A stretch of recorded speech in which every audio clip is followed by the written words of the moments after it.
proklamasi.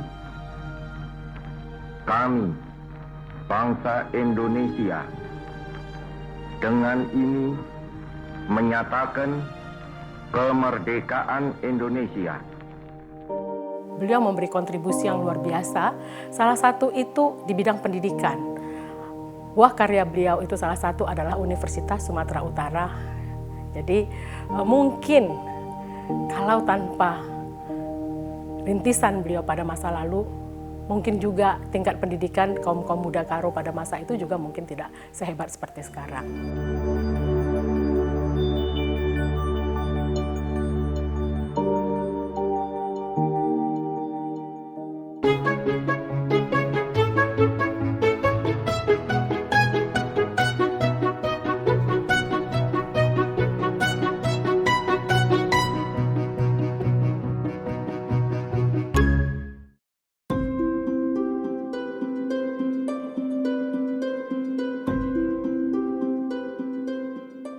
Nama Jamin Ginting di Sumatera Utara dan tingkat nasional sudah tidak asing lagi.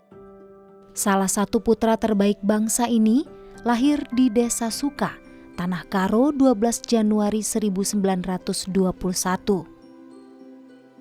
Hidupnya ia habiskan untuk merebut, mempertahankan, dan juga mengisi kemerdekaan Negara Kesatuan Republik Indonesia. Selain menjadi tokoh militer berpengaruh sejak zaman penjajahan Jepang, Jamin Ginting peduli pada bidang pendidikan dan sosial. Ia adalah salah satu sosok yang berjasa dalam berdirinya Universitas Sumatera Utara. Di tangannya, tanah yang kini menjadi lahan Universitas Sumatera Utara dibebaskan dari penggarap. Saat bergerilya dengan Belanda, ia masih sempat memikirkan pentingnya pendidikan untuk masa depan generasi muda.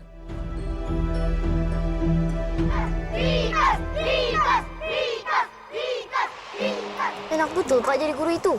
Punya ilmu, punya uang, punya murid yang bisa disuruh-suruh. Aku mau jadi guru, Pak. Di balik hebatnya sosok pahlawan nasional seperti Jamin Ginting, ada perempuan hebat pula yang menopang perjuangan dalam hidupnya. Ialah Likas Tarigan, perempuan asal Sibolangit, Sumatera Utara yang juga dikenal sebagai pejuang emansipasi wanita.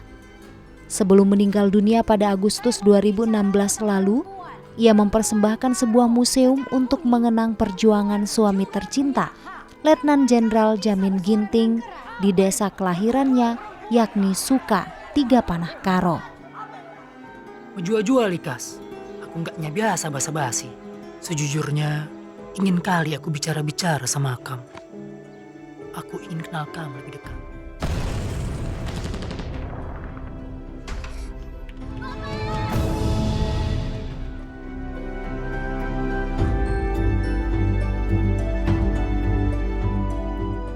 Sosok Jamin Ginting adalah seorang sosok yang luar biasa. Terhadap keluarga itu, khususnya terhadap istrinya ya, beliau adalah seorang suami dan juga seorang kekasih buat istrinya. Sehingga cinta yang kuat itu bisa dilihat dalam kehidupan mereka sejak masa muda, sejak Jamin Ginting, Bapak Jamin Ginting mengenal Ibu Likas di daerah Pangkalan Berandan itu, saat itu sebagai seorang guru, Ibu Likas, lalu kemudian menjalani perkawinan, lalu kemudian dianugerahkan dengan buah hati, dan terhadap masyarakat, baik itu masyarakat Karo dan masyarakat secara umum ya, beliau juga merupakan sosok yang sangat diteladani. Masyarakat Karo itu sangat menghormati Bapak Jamin Ginting. Kenapa? Beliau itu meskipun sudah meninggalkan kampung halaman, kita kenal dengan bagaimana dia itu di dalam perjuangan, terus juga di dalam karirnya di dunia politik maupun pemerintahan ya, bahkan terakhir dia kan di Kanada, dia tetap mengingat akar budayanya.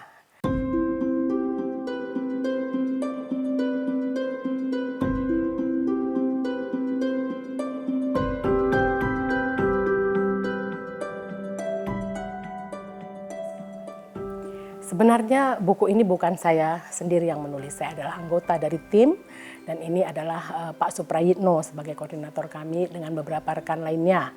Ini kami awali pada tahun 2016 setelah Bapak Jamin Ginting dianugerahkan sebagai pahlawan nasional dan buku ini berjalan pengerjaannya selama sekitar 2 tahun sampai 2018 di mana kami menggunakan beberapa sumber-sumber baik itu dari arsip Perpustakaan Nasional dan juga dari museum dan juga dari informan-informan yang sangat bisa dipercaya baik itu dari sahabat maupun masyarakat. Nah, yang ingin ditonjolkan dari buku ini seperti layaknya sebuah biografi tentu perjalanan kehidupan seseorang dari masa kecilnya sampai akhir hidupnya. Namun khusus untuk buku Setia Sampai Selamanya ini menunjukkan bagaimana kiprah seorang Jamin Ginting terhadap perjalanan bangsa ini.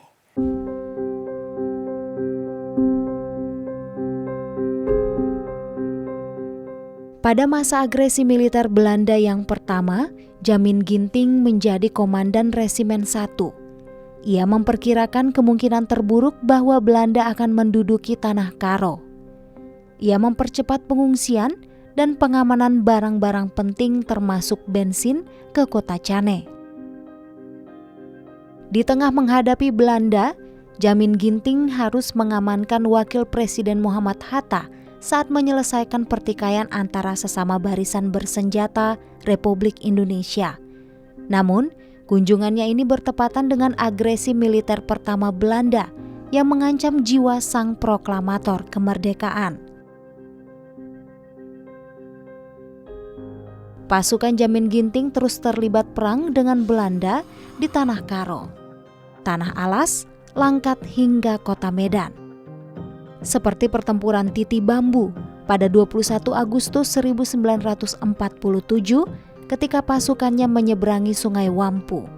9 pasukannya gugur dalam peristiwa ini.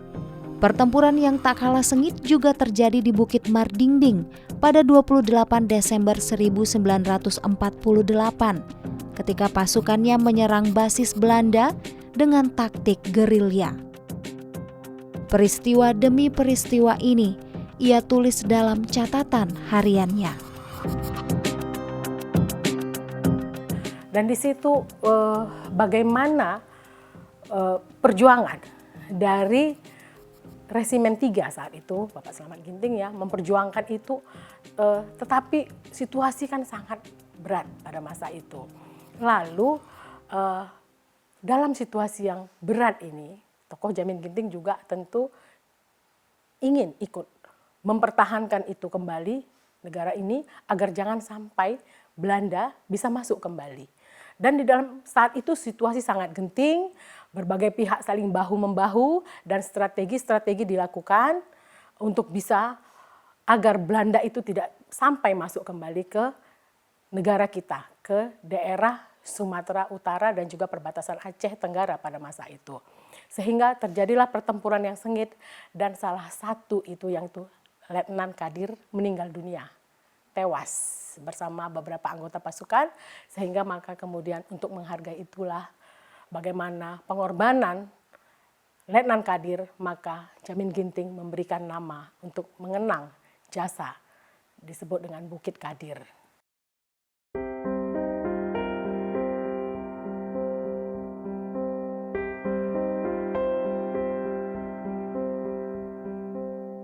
Kalau saya kebetulan soal kisah cintanya dengan Ibu Likas.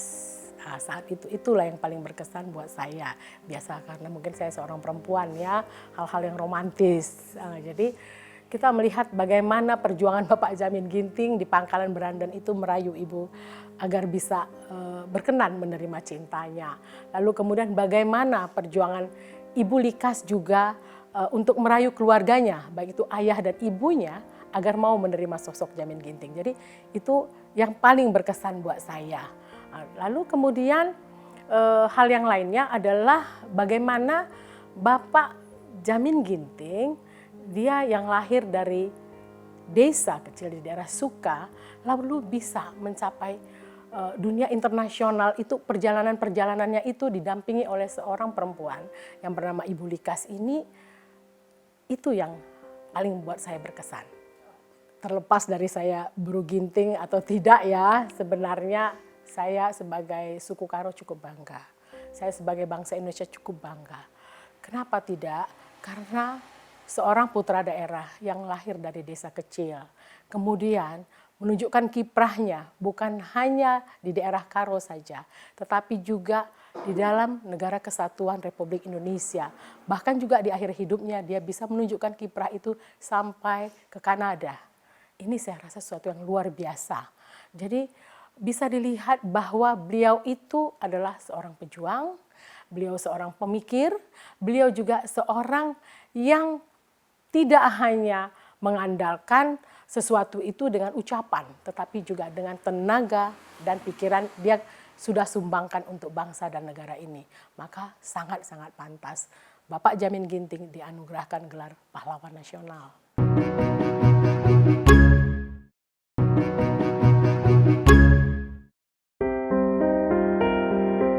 Perjuangan, loyalitas serta karakternya yang berani melawan penjajah dan rela berkorban mengantarkannya menjadi pahlawan nasional pada tanggal 7 November 2014 yang ditetapkan oleh Presiden Joko Widodo. Jejak perjuangan Jamin Ginting tergambar di museum yang terletak di tengah lahan pertanian luas ini. Juga menjadi salah satu destinasi wisata di Tanah Karo. Desain bangunannya yang unik yakni menyerupai kacang tanah, yang berarti sesuatu yang melindungi isi dari terpaan hujan maupun sinar matahari.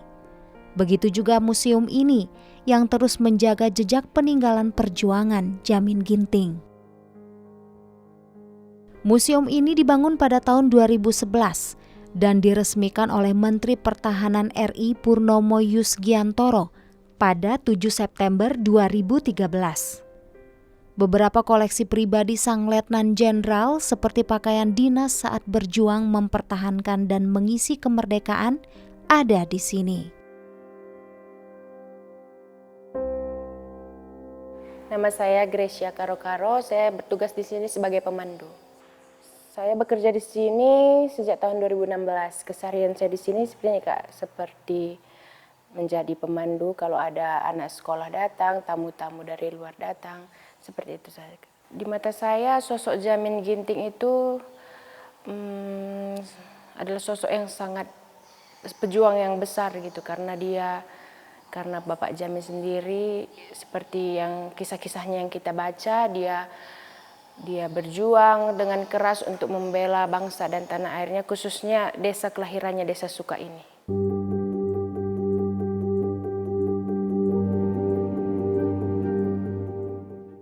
Di sini kita lihat ada pakaian resepsi Mayor Jenderal Jamin Ginting di tahun 1964. Ini koper pribadi milik Bapak Jamin Ginting. Di sini juga ada pakaian resepsi Mayor Jenderal Jamin Ginting tahun 1964. Ada pakaian dinas upacara Mayor Jenderal Jamin Ginting tahun 1962.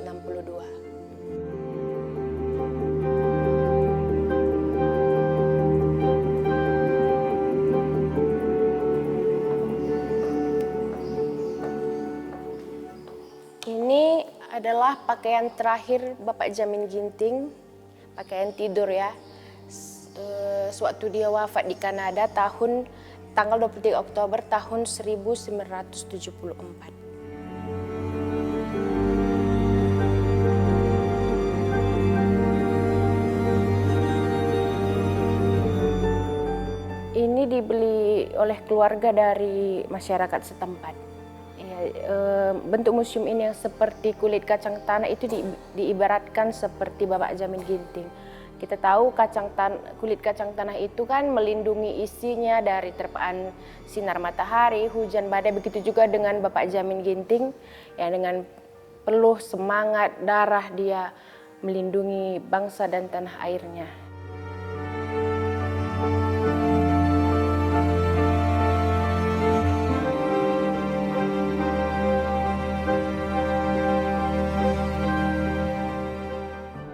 Dari lantai 2 ini, karena di sini memang khusus barang-barang dan benda-benda bersejarah Bapak Jamin Ginting. Setelah dari atas, kita keliling, kita ke bawah. Ke bawah itu karena Bapak Jamin Ginting sebagai orang Karo, jadi ada sedikit tambahan alat-alat musik tradisional Karo dan alat-alat pertanian Karo di lantai bawah. Kenapa alat musik dan alat pertanian, Kak? Apakah dulu semasa masih hidup memang suka bercocok tanam dan bermain musik? Tidak juga, mungkin orang tua Bapak Jamin ya. Iya.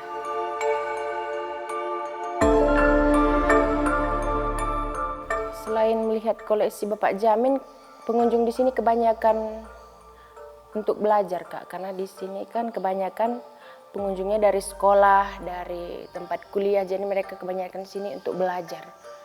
Yang paling banyak pelajar.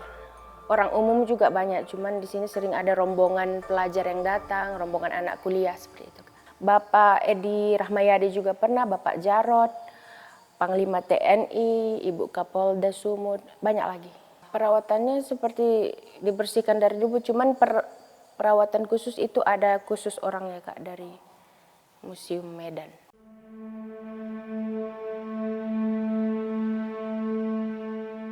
Pada masa agresi militer Belanda kedua, markas resimen yang dipimpin Jamin Ginting terus berpindah-pindah. Yang tadinya berada di Sarinembah diungsikan ke Tanah Alas atau wilayah Aceh. Selama mengungsi di sini, ia melahirkan beberapa gagasan seperti membangun komunitas lintas etnik, mengatasi masalah pengungsi dengan membuka areal sawah dan ladang untuk pengungsi. Masih dalam upaya membantu pengungsi yang tinggal di rumah darurat, Jamin Ginting membangun kilang kayu yang menyediakan papan untuk perumahan. Selain itu, ia juga membangun kilang minyak dari karet di Macan Kumbang untuk kebutuhan bahan bakar resimennya. Selain itu, ia juga membangun rumah sakit berdinding bambu dan rumbia sebagai atapnya di Buluh Biang. Dengan keterbatasan peralatan medis, tim medisnya mampu mengatasi malaria dan menyelamatkan nyawa prajurit TNI lewat operasi.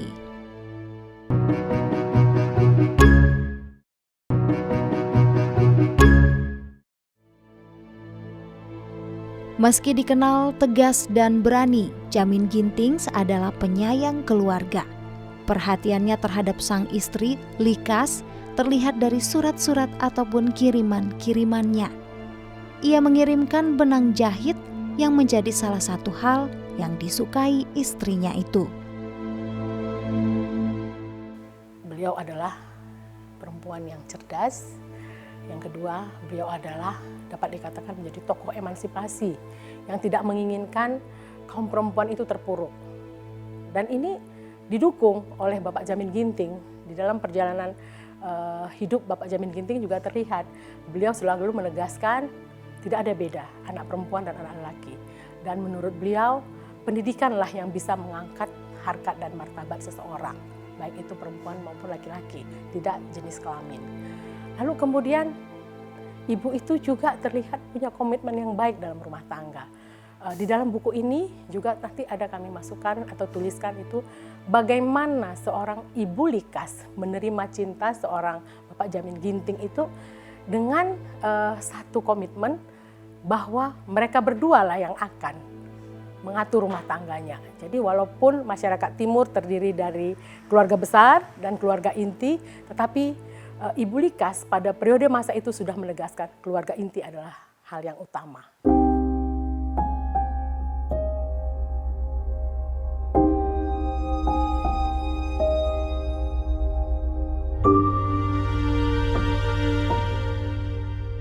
Beliau memberi kontribusi yang luar biasa, salah satu itu di bidang pendidikan. Buah karya beliau itu salah satu adalah Universitas Sumatera Utara. Jadi mungkin kalau tanpa rintisan beliau pada masa lalu, mungkin juga tingkat pendidikan kaum-kaum muda Karo pada masa itu juga mungkin tidak sehebat seperti sekarang. Sedangkan terhadap negara itu sudah tidak dilakukan lagi. Sejak masa mudanya, Bapak Jamin Ginting sudah menunjukkan bagaimana partisipasinya di bidang militer, ya, mempertahankan dari ingin kembalinya Belanda, lalu kemudian bagaimana mengatasi berbagai pemberontakan, salah satunya PRRI ya, lalu juga bagaimana dia terlibat di dalam berdirinya Kodam Bukit Barisan.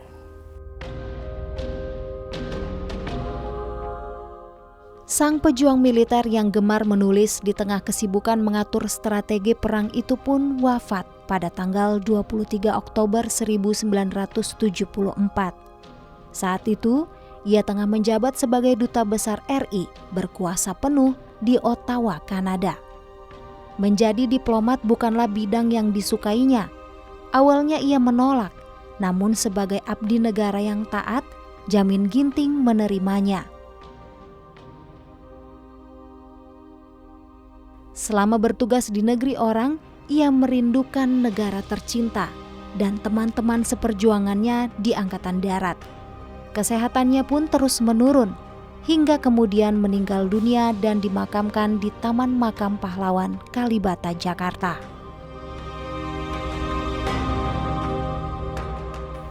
Hidup kita ini kan terdiri dari 3 fase, yaitu masa lalu, kini, dan yang akan datang.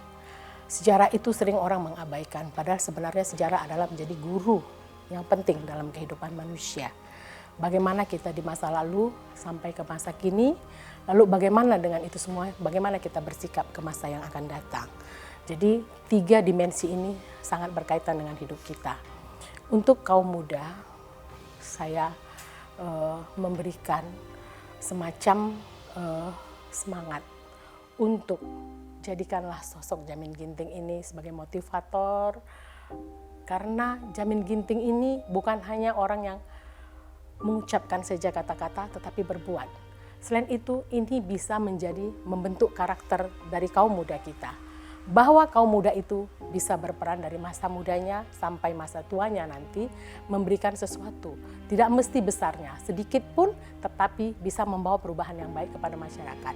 Dan jadikanlah tokoh-tokoh pahlawan nasional kita. Tidak hanya Jamin Ginting ya, banyak tokoh pahlawan itu untuk membentuk karakter kita. Bagaimana bahwa kita hidup sebagai manusia, kita bisa berbuat untuk masyarakat, bangsa, dan negara.